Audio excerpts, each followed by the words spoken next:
In this video, we're going to look at some of the homework problems from the chi-square chapter. Okay, so students ask about question number 4. So in question number 4, what we have is we have a study where we have some individuals that are incontinent and some individuals that are, not incontinent. And we also have a treatment of whether they were smokers or non-smokers or former smokers. So we want to find out if there's some kind of association between these two variables. So what we have in this particular question is we have counts of individual subjects in each category. All right. So the first step is to take that information and put it into a table. Now this can be done in Excel fairly easily. It makes all the other calculations pretty quick to do. So here I've generated a little table, all right, where we have the two, incontinent categories, so either incontinent or not incontinent. And then we have the 3 categories of people who smoked or did not on the columns. So rows are the 2, incontinent, non-incontinent categories. Smoking is on the 2 columns. All right. So here I've filled in the data from the question. Okay. Now this is what's called a contingency table. All right.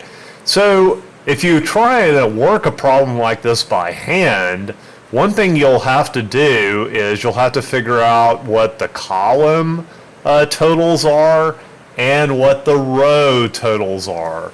So in Excel, this is relatively easy to do. So what I did is I just inserted a little formula here. In case you can't read this, it says sum B4, B5. So it adds those 2 things together. And then you can hit Control Copy and just paste it all the way down, and it'll sum all the columns. So that's how I got these other sums. And then you can do a similar thing with the rows. So here what I did is put equal sum B4 to D4, you see. And that's how I got 322 here. Okay, all right. So now, what would be the null hypothesis with this type of analysis? So with chi-square, what the null hypothesis is always that there's just no association between the variables you're looking for. Okay, or maybe that they match some expected values. All right. So with contingency tables, we're usually looking for no association. If you're doing a one-way table, you're looking to see if there is an association between, I guess, experimental results and what you're expecting to happen. Okay. All right. So a null hypothesis here would be there is no association between smoking and incontinence. All right, well, let's see if that is supported. So first of all, if you were going to work it by hand, you would need to find out what expected values are in each one of these cells. So that's actually one of the questions that the author, Lane, has asked for this particular problem.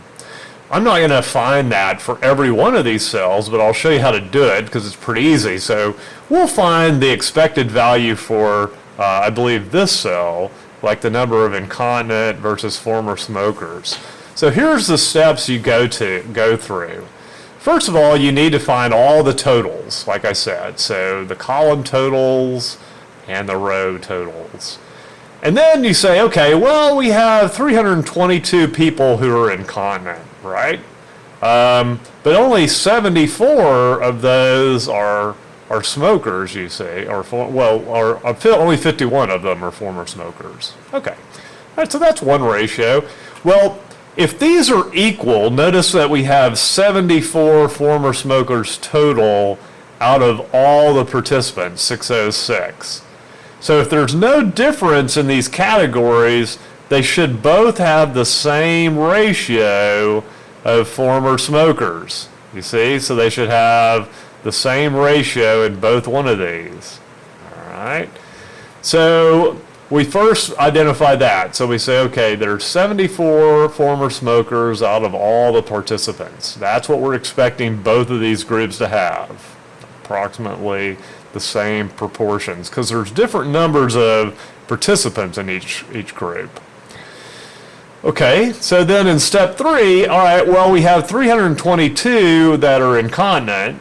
So to find out what our expected value is here, we would take out of those 322, how many should be former smokers.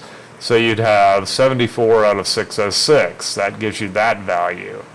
And then if you want to know, well, how many former smokers are we expecting in the non-incontinent group? Well, there's 284 total, so we should have the same ratio there. So it would be 284 times 74 over 606 would go there. All right? Same thing with these other ones. So if we wanted the never smoke category, right, you'd have 351 divided by 606, and then you'd multiply that by 322 to find out who never smoked, you see, or what we expect for who never smoked. Okay. All right, so in this particular case, so in this cell, C3 here, that's the expected value. And I just put in a formula that was that. So 322 times 74 divided by 606. 74 divided by 606. That's how I got that score that goes in C3 there. Okay. All right, so you could do the same thing for the whole table. I'm not going to actually do that. If you want to try a few others, it's nice because in the guide we have the actual answers. So you can check to see if the answers match what you're doing. That'll be good practice for you. Okay. Now, how about the next question? So the next question is we want to know, well, is this data significant? So what you do is you copy the data. All right, now don't get the totals. If you do that, it'll screw everything up. All we need is to get the data from our table here. So you can just hit Control Copy like that, and then go into Past, all right, and paste the data in there, Control V. I've already done that here, so I'm not going to do that again. All right, so here's the data in Past that we got directly from the thing there. All right, or the Excel spreadsheet. Here we'll move in a little bit so you guys can see this screen a bit better. All right, now let's see, to find the chi-square statistic, we're going to select all 3 columns. So select one, hold the shift key, get all 3. All right, that's our contingency table. Then you go univariate contingency table here. Okay. And here is our chi-square statistic, the probability. This also gives the degrees of freedom, although I'm going to show you how to find out what that would be on your own, just in case you wanted to do one of these by hand, or if you get asked about this on a test, how we get the degrees of freedom. Okay, so as you can see, probability is very, very low. All right, so that'll round off to 0.000, right, if we do 3 decimals. Okay. All right, so what do we conclude then? All right, so that's significant. All right, so we'll go back over here. Let's see what we're going to conclude here. Well, we know it's significant, so let's see if we can figure out what's going on. So something's happened. All right, well, let me show you what I did over here. What I did over here is I put ratios for the smokers and the former non-smokers in these 2 categories. So like what this one is, here, let's just open this up here so everybody can see the whole screen at once. All right. What I did there is I took 113, so the smokers, divided by, you know, the total in the incontinent category. So you can see that 35% of the incontinent people were smokers. You see that? This is the former smokers. So almost 16% of the incontinent people were former smokers. Now what about these other things here? All right. So here I did the same thing except for the non-incontinent people. So that number there, that's 68 divided by 284.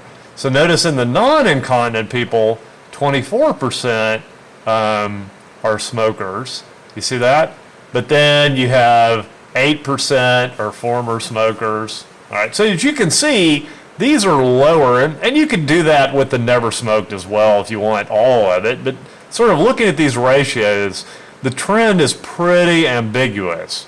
If you smoked, you are more likely to be incontinent. That's what has happened here. We got a significant result. You got to be careful not to read too much into these things, but it's pretty clear what the trend is. So let's write a conclusion that involves a bunch of jargon and things like significance and stuff like that. So rather than say there's a significant difference, we don't really want to do that. We want to put this in plain English and tell people what happened. Smoking history increases the likelihood of incontinence, or I guess maybe even better would be to say something like, if you smoked, you're more likely to be incontinent. There we go. And then we'll put our statistic and probability in parentheses, just like we always do. Okay, now I wanted to show you how to get degrees of freedom. Remember, for a contingency table, the degrees of freedom is the rows minus 1 times the columns minus 1. Here we have 2 rows, so 2 minus 1 is 1, and we have 3 columns. 3 columns minus 1 is 2. So 2 times 1 is 1. I'm sorry, it's 2. Okay. So that's how you find the degrees of freedom for a problem like this.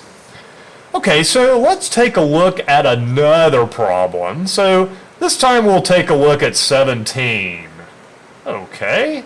So in 17, what we had is we have some patients who leave hospitals. All right. Now, if they leave early, we have this data showing, whether or not they complained, all right? And if they just sort of leave, how frequently do they complain? So basically what we're curious in is if they leave early, are they more likely to complain? I mean, that's kind of what we're suspecting, right? So here's the null hypothesis that you would write. There is no association between patients who leave a hospital early and whether they complain, okay? So this data then needs to be copied directly into past. You can see I've set up a little contingency table. If you've done that in Excel, you can just hit Control Copy. Otherwise, you can just type this data into past. So I've done that here. All right, that's what I have over here in the second part of my past spreadsheet here. So I'm going to select the 3 columns where the complain data is located. All right, univariate, contingency table, here's my statistic and my probability. Again, you can see there's a significant result. All right, so we have 27.338 is the chi-square statistic, and probability is 0.000. Okay, so what do we conclude? Again, you can do something similar to sort of see what exactly is going on. So I put ratios here. I went ahead and found the totals just because I need them so I can do a ratio.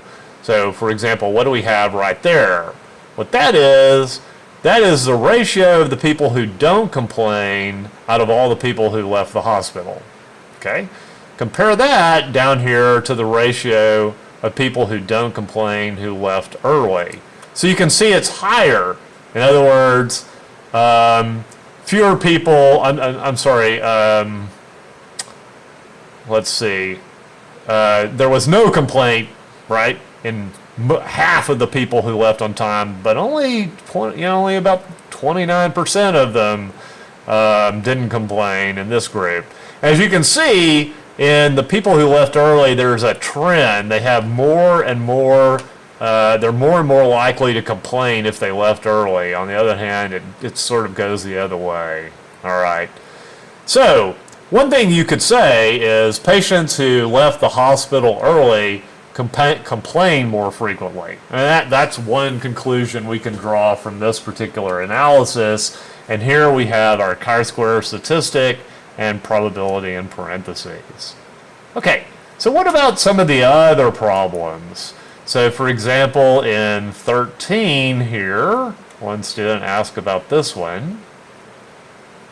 right, let's see. So with this one, 13, okay. Imagine that you believe there is a relationship between a person's eye color and where he or she prefers to sit in a large lecture hall.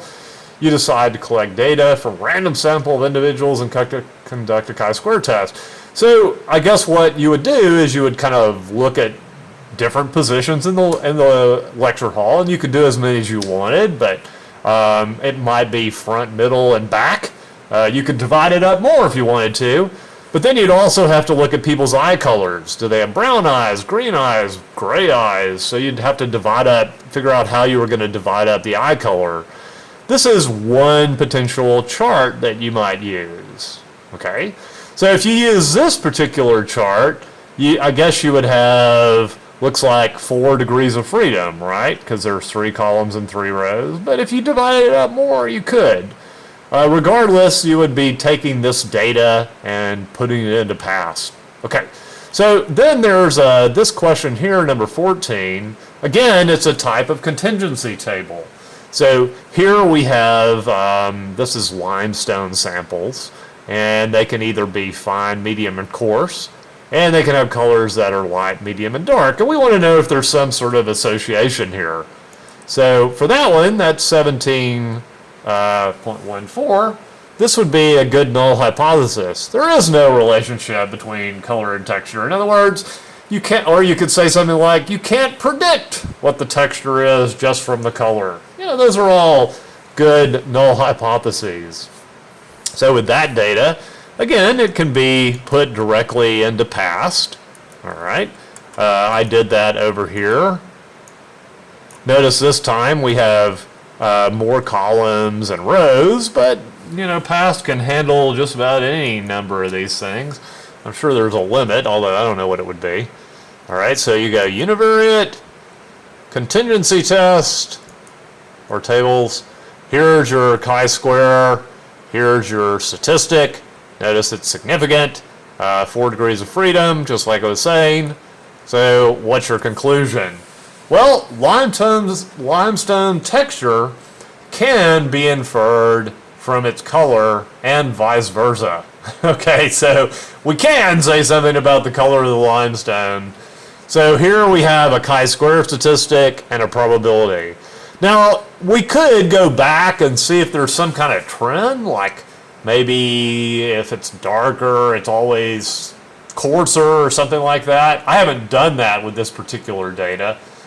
I can say this, though, when you're looking at what the effects are by trying to look at ratios in your contingency table, you have to be sort of careful because it's not always obvious where the deviation is or what the trend is. So, like, determining, you just have to be careful not to read too much into it. If there's a clear trend, it's okay to, like, state what the clear trend is. If one part of the table seems to be going up while the other is going down, it may be difficult to determine, you know, what exactly is happening or what is causing the significance in your statistical test. Okay, and with that, I will conclude this video.